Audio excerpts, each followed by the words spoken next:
Hi there. I am in my backyard garden. I'm reading from the Bible. Today I'm reading from the book of Leviticus, chapter number 6. In Leviticus chapter 6, it starts out by talking about offerings with restitution. It's kind of finishing up what chapter 5 was talking about when it ended.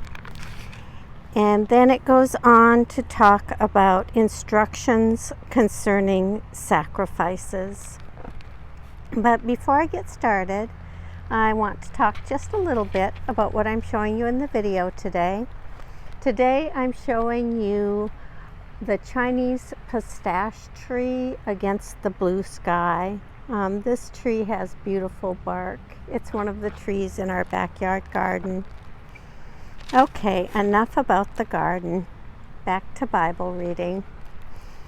Today I'm reading from the book of Leviticus, chapter number 6. The reading begins. The Lord spoke to Moses, saying, "When any of you sin and commit a trespass against the Lord by deceiving a neighbor in a matter of a deposit or a pledge or a robbery, or if you have defrauded a neighbor or have found something lost and lied about it, if you swear falsely regarding any of the various things that one may do and sin thereby, when you have sinned and realize your guilt and would restore what you took by robbery or by fraud, or the deposit that was committed to you, or the lost thing that you found, or anything else about which you have sworn falsely, you shall repay the principal amount and shall add 1/5 to it. You shall pay it to its owner when you realize your guilt. And you shall bring to the priest as your guilt offering to the Lord a ram without blemish from the flock, or its equivalent for a guilt offering. The priest shall make atonement on your behalf before the Lord, and you shall be forgiven for any of the things that one may do to incur guilt thereby. The Lord spoke to Moses, saying, "Command Aaron and his sons, saying, this is the ritual of burnt offering. The burnt offering itself shall remain on the hearth upon the altar all night until morning, while the fire on the altar shall be kept burning. The priest shall put on his linen vestments after putting on his linen undergarments next to his body, and he shall take up the ashes to which the fire has reduced the burnt offering on the altar, and place them beside the altar. Then he shall take off his vestments and put on other garments, and carry the ashes out to a clean place outside the camp. The fire on the altar shall be kept burning, it shall not go out. Every morning the priest shall add wood to it, lay out the burnt offering on it, and turn into smoke the fat pieces of the offering of well-being. A perpetual fire shall be kept burning on the altar, it shall not go out. This is the ritual of the grain offering.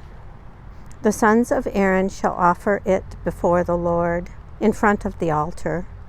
They shall take from it a handful of the choice flour and oil of the grain offering, with all the frankincense that is on the offering, and they shall turn its memorial portion into smoke on the altar as a pleasing odor to the Lord. Aaron and his sons shall eat what is left of it. It shall be eaten as unleavened cakes in a holy place. In the court of the tent of meeting they shall eat it. It shall not be baked with leaven. I have given it as their portion of my offerings by fire. It is most holy, like the sin offering and the guilt offering. Every male among the descendants of Aaron shall eat of it as their perpetual due throughout your generations, from the Lord's offerings by fire. Anything that touches them shall become holy. The Lord spoke to Moses, saying, This is the offering that Aaron and his sons shall offer to the Lord on the day when he is anointed. 1/10 of an ephah of choice flour as a regular offering, half of it in the morning and half in the evening. It shall be made with oil on a griddle. You shall bring it well soaked as a grain offering of baked pieces, and you shall present it as a pleasing odor to the Lord. And so the priest anointed from among Aaron's descendants as a successor shall prepare it. It is the Lord's, a perpetual due, to be turned entirely into smoke. Every grain offering of a priest shall be wholly burned. It shall not be eaten. The Lord spoke to Moses, saying, Speak to Aaron and his sons, saying, This is the ritual of the sin offering. The sin offering shall be slaughtered before the Lord at the spot where the burnt offering is slaughtered. It is most holy. The priest who offers it as a sin offering shall eat of it. It shall be eaten in a holy place, in the court of the tent of meeting. Whatever touches its flesh shall become holy. And when any of its blood is spattered on a garment, you shall wash the bespattered part in a holy place. An earthen vessel in which it was boiled shall be broken, but if it is boiled in a bronze vessel, that shall be scoured and rinsed with water. Every male among the priests shall eat of it. It is most holy. But no sin offering shall be eaten from which any blood is brought into the tent of meeting for atonement in the holy place. It shall be burned with fire. Here ends the reading of Leviticus, chapter number 6.